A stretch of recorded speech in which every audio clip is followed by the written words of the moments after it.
बिस्मिल्लाहिर्रहमानिर्रहीम। अस्सलाम वालेकुम। कैसे हैं स्टूडेंट्स? उम्मीद है कि सब खैरियत से होंगे। लिसानुल लिसाब के नए लेक्चर के साथ हम मौजूद हैं।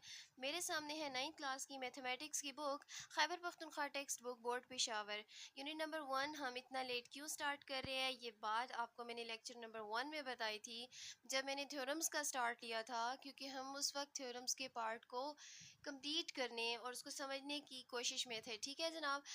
और मैंने ऑलमोस्ट 10 to 16 यूनिट्स सारे थ्योरम्स के कवर कर लिए हैं। अब हम तरतीब से चलेंगे इंशाल्लाह। यूनिट नंबर 1 से स्टार्ट करेंगे और फिर हम इसके बाद ऑनवर्ड्स जितने भी यूनिट्स हैं उनको कंप्लीट करेंगे। यूनिट नंबर 1 है जनाब हमारे पास मैट्रिसेस। मैट्रिसेस क्या होते हैं, एक जनरल से डेफिनेशन में आपको एक हल्का सा ओवरव्यू देती हूँ और फिर हम इसकी एक्सरसाइजेस पे मूव करेंगे। मैट्रिक्स के बारे में जो डेफिनेशन आपकी बुक में गिवन है वो है जी कि मैट्रिक्स इज़ अ रेक्टेंगुलर अरे। मैट्रिक्स क्या होता है कि एक रेक्टेंगुलर शेप में, और रेक्टेंगल के बारे में तो आप जानते ही हैं, 9th क्लास के स्टूडेंट को रेक्टेंगल के बारे में तो ऑलमोस्ट पता ही है। जब ऐसी शेप कि जिसमें लेंथ और विड्थ उसके इक्वल नहीं होती हैं, ठीक है, जब इक्वल हो जाएंगी तो वो स्क्वायर बन जाएगा। तो कहते हैं कि ऐसी रेक्टेंगुलर अरे हो, अरेंजमेंट हो रियल नंबर्स की। आप देख सकते हैं ये अरेंजमेंट है, 2 3 तरतीब से लिखे हुए हैं। इस तरह से ये एक तरतीब है, ये इस तरह से एक तरतीब है, कुछ हॉरिजेंटल तरतीब बनी हुई है, कहीं वर्टिकल तरतीब भी बनी हुई है। ठीक है, दोनों तरीक़ों से। तो रियल नंबर्स की और उनको स्क्वायर ब्रैकेट्स में। अब आप ये कहें जी नहीं हम स्मॉल ब्रैकेट्स यूज़ करेंगे या ब्रेसेस यूज़ करेंगे जिनको आप कर्ली ब्रैकेट्स भी कहते हैं, तो इस तरह से नहीं कर सकते। ये एक स्टैंडर्ड बन चुका है कि मैट्रिसेस के लिए आपने स्क्वायर ब्रैकेट्स ही यूज़ करनी है। तो उसके बाद वो कहते हैं कि इसको मैट्रिक्स कहते हैं और हर नंबर जो हर एंड जैसे 2 3 6 5 यहाँ पे लिखा हुआ है तो वो एक एलिमेंट या एक एंट्री कहलाएगी। ठीक है जी, ये मैट्रिसेस के लिए आपको जानना ज़रूरी है उनको सॉल्व करने से पहले। अब आपके माइंड में एक क्वेश्चन ये आएगा कि ऊपर लिखा हुआ है कि ये रेक्टेंगुलर अरे है। रेक्टेंगुलर अरे तो ये बन रही है, ये देखिए ये रो है, ये जो हॉरिजेंटल होती है इसको रो कहते हैं। एक रो में 3 एलिमेंट्स लिखे हुए हैं, -1 1 और 2। दूसरी रो में 3 4 और 5 लिखे हुए हैं, ये रोज हैं। ठीक है, जबकि कॉलम्स इस तरीके से हैं। जैसे इस मैट्रिक्स की अगर बात करूँ तो 3 -1 -4 एक कॉलम है, 4 1 और -3 दूसरा कॉलम, और ये तीसरा कॉलम है। ठीक है, अब क्वेश्चन आपके माइंड में ये आएगा कि रेक्टेंगुलर अरे कहा गया है जबकि यहाँ पे 2 रोज और 2 कॉलम्स आ रहे हैं, तो ये तो बराबर हो गए। ठीक है, यहाँ पे 2 रोज हैं जबकि 3 कॉलम्स हैं। इस मैट्रिक्स में 3 रोज हैं, 3 ही कॉलम्स हैं। तो इस मैट्रिक्स फर्स्ट और इस मैट्रिक्स थर्ड वाले में नंबर ऑफ रोज और नंबर ऑफ कॉलम्स इक्वल हैं, जो कि स्क्वायर की तरफ इशारा करता है। ठीक है, जिस तरह हमें पता है ना फिगर में किसी शेप को हम स्क्वायर तब मानते हैं जब उसकी लेंथ और विड्थ इक्वल होती है, तो ये भी बिल्कुल स्क्वायर मैट्रिक्स बन रहा है, इसका नाम ही स्क्वायर मैट्रिक्स है। तो फिर रेक्टेंगुलर क्यों कहा गया?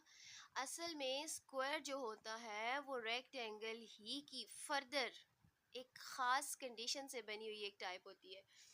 अगर ये rectangle number of rose number of columns, अगर मैट्रिसेस में बात करूं या अगर फिगर में बात करें, किसी शेप की बात करें कि किसी रेक्टेंगल को हम रेक्टेंगल इसलिए कहते हैं कि उसकी लेंथ और विड्थ इक्वल नहीं होती, तो स्क्वायर जो है वो उसका स्पेशल केस होता है। ठीक है, पहले रेक्टेंगल ही होता है वो, स्क्वायर उसका स्पेशल केस है कि अगर लेंथ और विड्थ इक्वल हो जाए तो फिर हम उसको स्क्वायर बोलते हैं।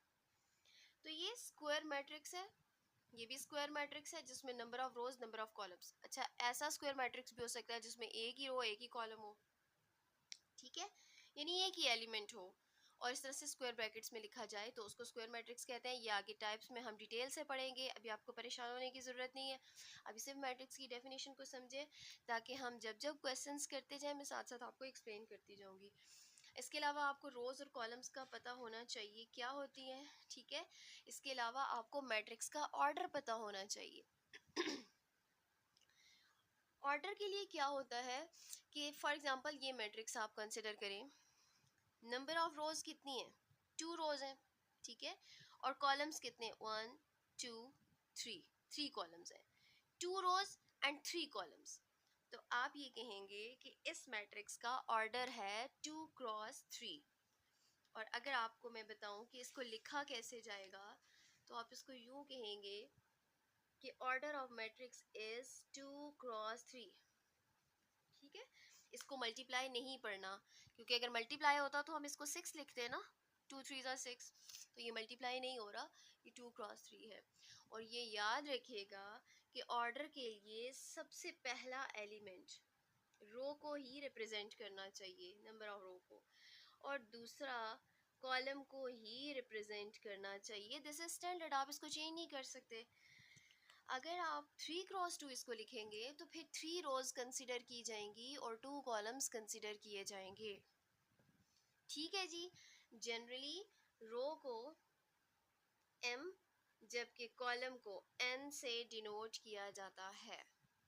ये कुछ स्टैंडर्ड्स हैं, आपने इनको फॉलो करने हैं। आप ये नहीं कह सकते कि हमने पहले वो कॉलम लिख दिया था जी, बाद में रो लिख दिया था।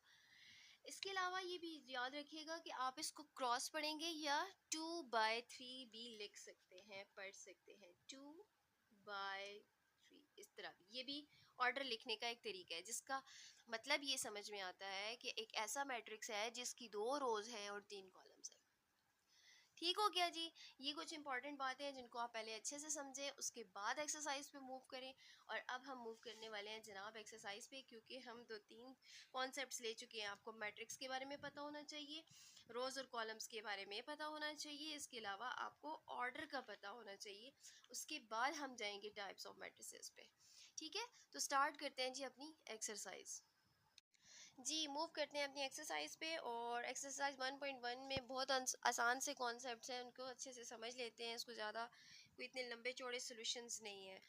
मैंने आपको बताया कि स्क्वायर मैट्रिक्स वो मैट्रिक्स होता है जिसमें नंबर ऑफ रोज और नंबर ऑफ कॉलम्स इक्वल होते हैं, जबकि रेक्टेंगुलर मैट्रिक्स वो मैट्रिक्स होता है जिसमें number of columns number of रोज के इक्वल नहीं होते हैं। तो अब आपके पास क्वेश्चन ये है कि which of the following are square and which are rectangular matrices. इनमें से बस सिर्फ आपने बताना है कि स्क्वायर कौन से हैं, रेक्टेंगल कौन से हैं। आपको देखने में भी आसानी से अंदाज़ा हो सकता है कि फर्स्ट मैट्रिक्स को अगर आप देखें तो 2 रोज 2 कॉलम्स हैं, number of rose number of columns की इक्वल है, इसको आप स्क्वायर मैट्रिक्स कहेंगे। नंबर ऑफ रोज है जी 2, नंबर ऑफ कॉलम्स है 1 2 3। तो रोज कॉलम्स की इक्वल नहीं है, रेक्टेंगुलर मैट्रिक्स है। 1 2 3, 3 रोज, 1 2 3, 3 columns, 3 rows 3 columns, square matrix है। 1 रो 1 ही कॉलम है, स्क्वायर मैट्रिक्स। 1 रो 1 2 2 कॉलम्स, रेक्टेंगुलर मैट्रिक्स है। 1 2, 2 रोज हैं, 1 एक ही कॉलम है, 2 रोज 1 कॉलम, रेक्टेंगुलर मैट्रिक्स। ठीक हो गया। यहाँ पे आपने सिर्फ ये बताना है कि स्क्वायर मैट्रिसेस कौन से हैं और रेक्टेंगुलर मैट्रिसेस कौन से हैं, और इसका कोई भी सोल्यूशन नहीं है। ठीक हो गया जी। क्वेश्चन नंबर 2 पे मूव करते हैं। कहता है कि list the order of the matrices, इनका ऑर्डर लिखिए। तो मैं आपको लिखने का तरीका बता देती हूँ। मैंने आपसे कहा था कि ऑर्डर में क्या होता है, m×n या m/n, जिसमें m आपके पास रोज को जबकि n कॉलम्स को डिनोट करता है। तो सबसे पहले आपने काउंटिंग रोज की ही करनी है। ये मैं बार बार कह रही हूँ, ये बहुत इंपॉर्टेंट बात है। स्टूडेंट्स क्या करते हैं, गलती से कॉलम्स की पहले कर लेते हैं, जिससे उनका ऑर्डर गलत हो जाता है। अब फर्स्ट मैट्रिक्स ए को देखें, इसका ऑर्डर क्या है। नंबर ऑफ रोज पहले देखिए, कितनी रोज है, 2 रोज हैं, और कितने कॉलम्स हैं, 1 2 3, 3 कॉलम्स हैं। तो आप इसको लिखेंगे कैसे, ऑर्डर ऑफ मैट्रिक्स ए, आप यूं लिखेंगे ऑर्डर ऑफ ए, यानी matrix A is equal to, आप देखिए क्या था, 2 रोज थी और 3 कॉलम्स थे। तो आप इसको 2 क्रॉस 3 या 2/3 लिख सकते हैं। ठीक है जी, दोनों तरीके सही हैं। बस ये है आपका इस पार्ट नंबर 1 का सोल्यूशन। ठीक हो गया। नेक्स्ट देखिए, एक ही रो है, एक ही कॉलम है, 1/1।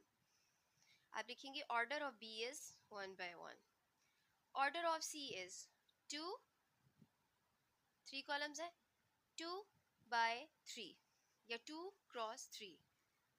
ठीक हो गया जी। अब मैं ऑरल इसलिए बता रही हूँ क्योंकि ये कोई इतनी मुश्किल बात नहीं है। अब आप ऑर्डर, एक दफ़ा आपको ऑर्डर लिखने का तरीका आ गया तो बस बिल्कुल आपने इसी तरह से बस सिर्फ मैट्रिक्स का नाम चेंज करना है और उसके अकॉर्डिंग उसका ऑर्डर लिखते जाना है। 3 रोज हैं, 2 कॉलम्स हैं, order of f is 3 cross 2.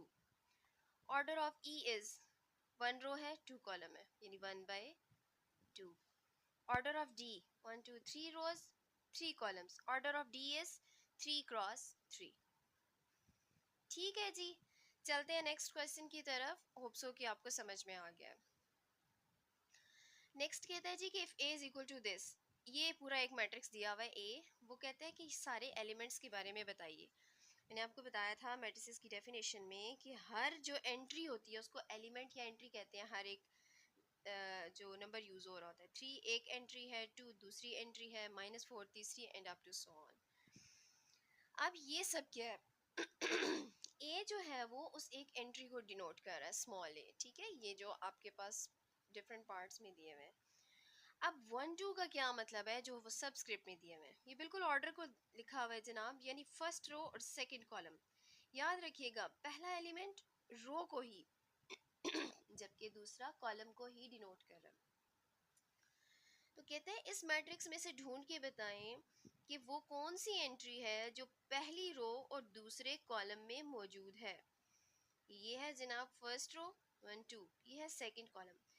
First row और सेकंड कॉलम में एलिमेंट आ रहा है जनाब 2.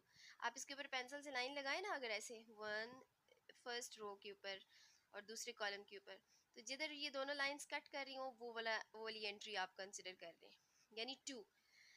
तो इसका मतलब ये हुआ कि गिवन मैट्रिक्स में ए 1 2 जो है वो 2 है, यानी वो वाली एंट्री जो फर्स्ट रो और सेकंड कॉलम पे मौजूद है वो 2 है.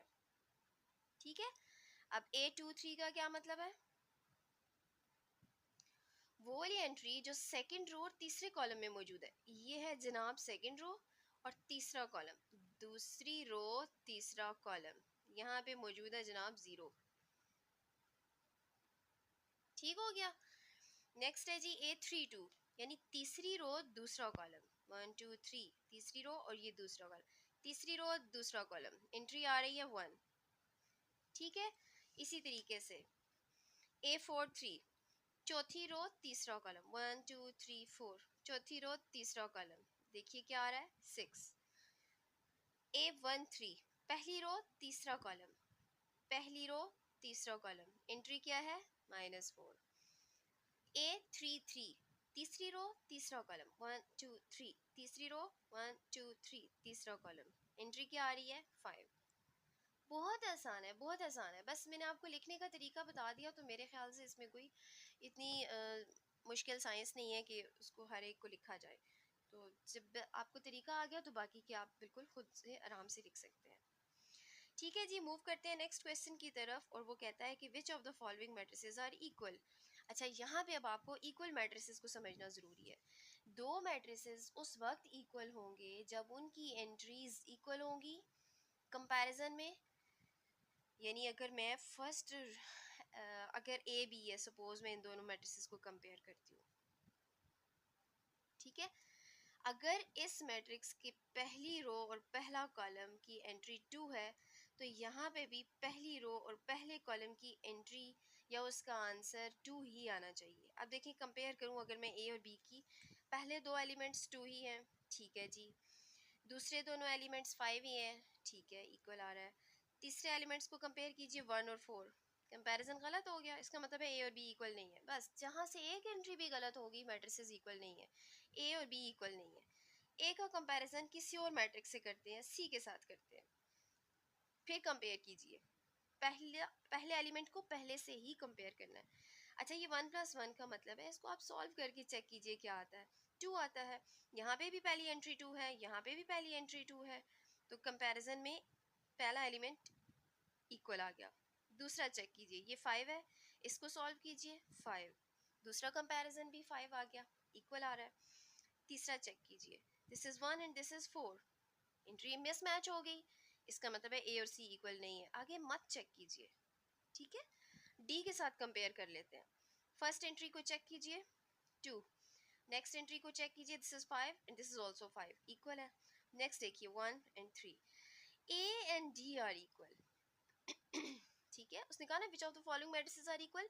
Matrix a and d are equal, या सिंपल ऐसे लिख लें, A is equal to D, यानी मैट्रिक्स A इक्वल है मैट्रिक्स D के। ये बात बहुत इंपॉर्टेंट है स्टूडेंट्स कि मैट्रिसेस के नाम आपने कैपिटल लेटर में ही लिखने हैं, ठीक है। आपने छोटी क्लासेस में सेट्स पढ़े होंगे, सेट्स के नाम भी कैपिटल लेटर में, जिस तरह नेचुरल नंबर्स का सेट होता है तो हम उसको कैपिटल एन से, इंटीजर्स का सेट होता है तो हम उसको जी से डिनोट करते हैं। तो ये एक स्टैंडर्ड है, आप उसको स्मॉल नहीं यूज़ कर सकते। बिल्कुल इसी तरह से मैट्रिसेस के नाम भी आपने कैपिटल लेटर्स में ही लिखने हैं। ये बहुत इंपॉर्टेंट पॉइंट्स हैं, साथ साथ नोट करते रहा करें, आपको फिर आगे भी आसानी होगी।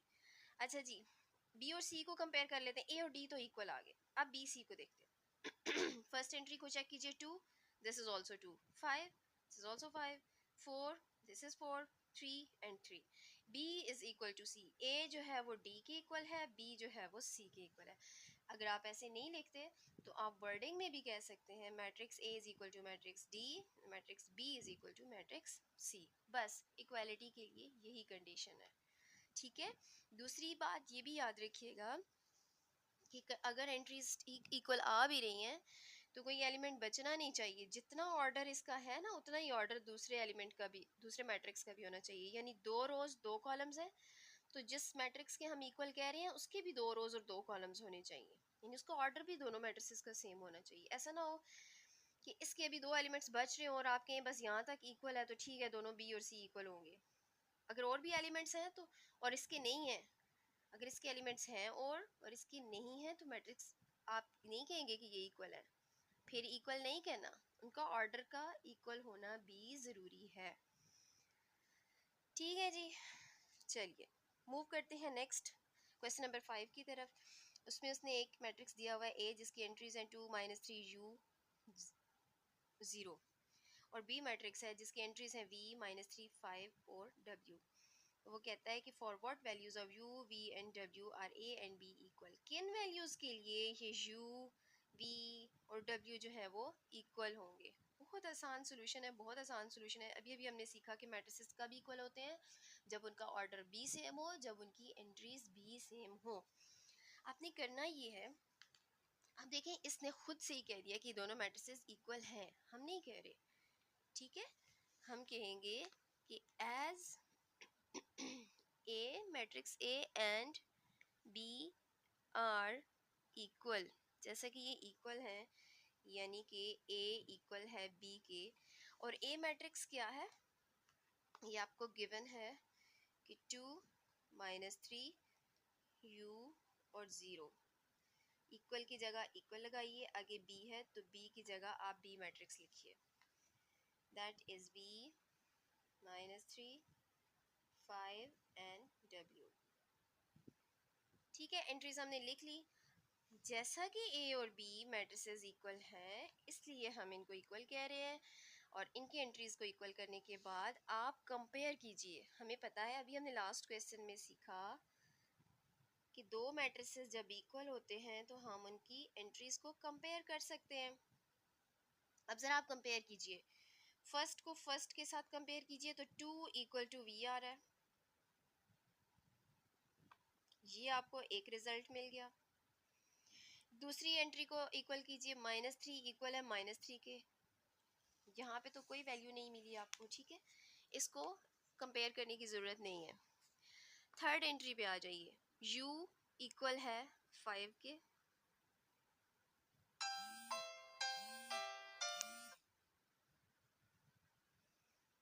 u इक्वल है 5 के, ठीक है। फोर्थ एंट्री को कंपेयर कीजिए, 0 इक्वल है w के,